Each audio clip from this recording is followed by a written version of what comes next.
So it all began when I met a doctor at a conference 6 months ago.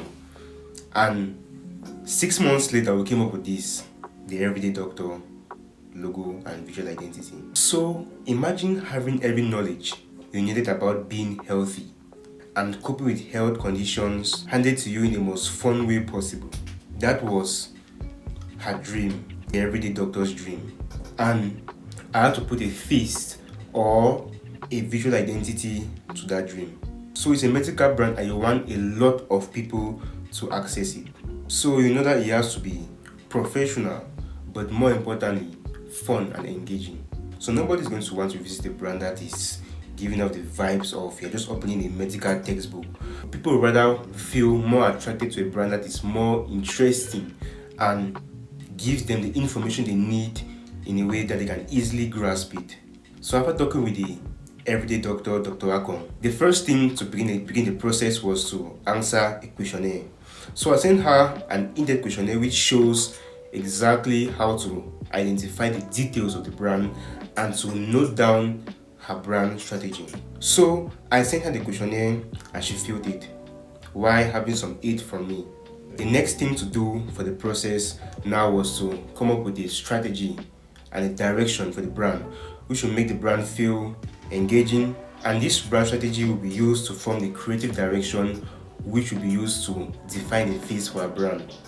And the direction now is divided into mood boards.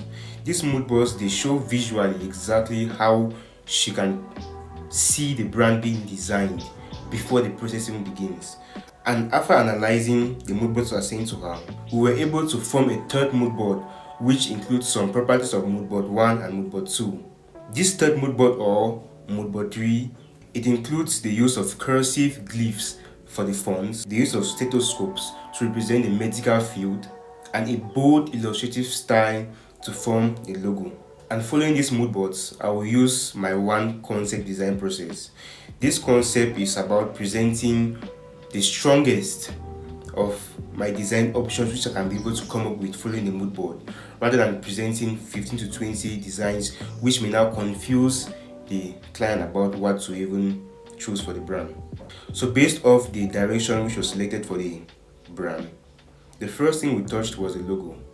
The primary logo, I used a thick and bold font just like what was prescribed in the mood board. To make it more unique, a customized letter E is now used to form what will be the logo mark when rotated to the right. This logo mark now represents a heart.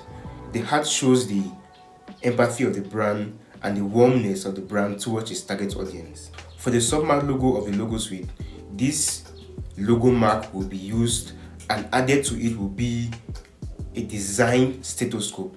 For the typography pairings of the brand, we will use a simple font which has some cursive glyphs to add more character and engagement to the brand.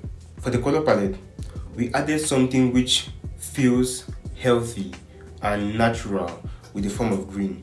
Then to make it more engaging and warm so that more customers can feel attracted and interested by the brand, we added some energetic colors in the form of orange, yellow and pink. The last element for the identity of the brand, I designed chat boxes. These chat boxes, they represent the conversation which the brand is about, conversing, educating and providing information to a target audience. Also, these chat boxes, they have diverse uses. One of the diverse uses of the chat boxes can include the fact that photos of a doctor herself can be used on the chat boxes like a background, as well as images of her guests or invitees to our live programs. This can be used now on creatives in the form of images, flyers and posters. This can increase more engagement to the brand while feeling whimsical, fun and inviting. Also, we'll use stethoscopes, physical stethoscopes, to make and to draw the brand back down to the health and medical field. The last element of the last illustrations which we'll add to the brand will include buttons. These buttons now that represent whatever action is needed from the viewer of the image. For example, subscribe like, or share. They're created using the brand's fonts while driving the target audience to take specific actions.